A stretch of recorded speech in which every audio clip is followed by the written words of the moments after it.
Alors peut-être une brève explication pourquoi est-ce que UNIA s'occupe de cette problématique. Parce qu'a priori, on pourrait dire, bah, UNIA, vous accueillez des gens qui se plaignent d'être discriminés et vous les accompagnez. Donc c'est vrai qu'on fait ce travail, ce qu'on appelle le soutien individuel, donc l'accompagnement de signalements, enfin de personnes qui font des signalements de discrimination. Mais donc ça, c'est un travail essentiellement individuel réactif. Donc on a des permanences, on a des juristes, et on attend que, ben, bien sûr, bon, on fait de la publicité pour notre service de signalement, mais en gros, l'action commence quand on reçoit un signalement. On appelle ça des signalements chez nous parce qu'on veut se distinguer de la police ou de la justice, parce qu'on a un tout autre rôle, et donc chez nous, il y a des signalements, il n'y a pas des plaintes. Les plaintes, c'est pour la police ou c'est quand on fait une action en justice en direct. Mais à côté de ça, on fait quand même un travail qu'on veut important, on veut mettre beaucoup d'énergie là-dedans, sur les questions structurelles, hein, donc les origines structurelles des mécanismes, les mécanismes de discrimination qui font qu'à un moment donné, un individu se dit « tiens, ici j'ai l'impression d'être discriminé ou pas ».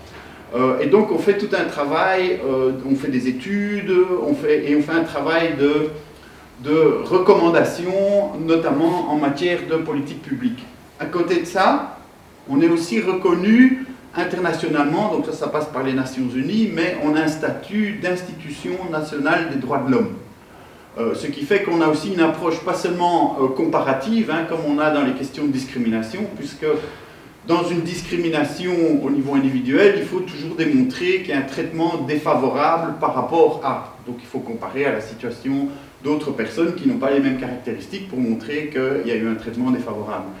Dans l'approche droits fondamentaux, on n'est pas obligé de mettre cet élément de comparaison. On s'intéresse à qu'est-ce qu'il y a dans la convention, dans les conventions internationales, etc. Et le logement, vous ne l'ignorez pas, est reconnu comme un droit fondamental au même titre que toutes sortes d'autres choses. Alors, ça c'est pour vous dire pourquoi UNIA s'occupe de cette problématique aujourd'hui. Mais mon thème, et c'est là où je vais aller assez vite puisque Koen a déjà dit énormément, ben je vais poser trois questions. La première, c'est est-ce que la région de Bruxelles-Capitale, en tant que telle, donc en tant qu'entité fédérée de l'État belge, a une responsabilité par rapport à l'absence de terrain pour les gens du voyage sur le territoire de la région bruxelloise.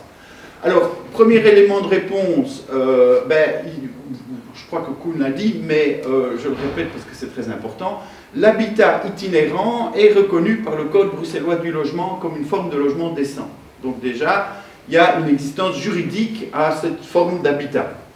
Et ça date de 2012. Et alors, il y a cette fameuse condamnation par le Comité européen des droits sociaux du Conseil de l'Europe pour violation de plusieurs droits protégés par la Charte sociale européenne. Et donc là, il s'agit bien de droits fondamentaux, mais donc il s'agit du droit des familles à une protection sociale, juridique, économique, y compris en matière de logement, du droit à la protection contre la pauvreté et l'exclusion sociale, et du droit à la non-discrimination. Voilà, et donc la décision du comité, c'est de dire, la Belgique, vous devez faire quelque chose. C'est l'État belge qui a été condamné dans son ensemble, mais comme le logement est une compétence régionale, les choses sont comme elles sont en Belgique, ça veut dire que chaque région doit faire quelque chose pour essayer de résoudre la situation.